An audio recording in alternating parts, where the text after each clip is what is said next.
You. Okay, who do you have? You tell. What's her name? You have to tell her name. Okay, so her name is Olivia, and she is a rat.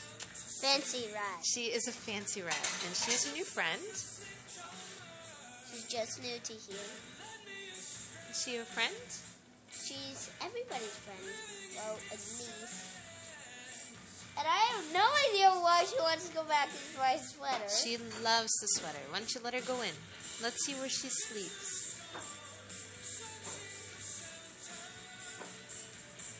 Where does she go? Arm. Oh, she in her arm in here? Oh, she is too. She just likes climbing on you, eh?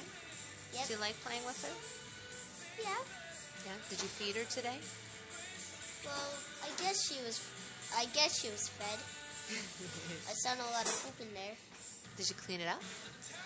I was thinking tomorrow. You don't really like cleaning up the poop, do you? Ew, it makes me throw up. Well, you gotta be able to take care of what goes in and comes out. You gotta keep her healthy. She's your pet.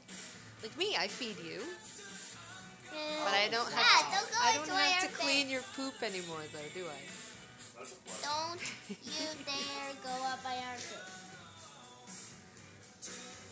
Bye. It's about to go up my armpit.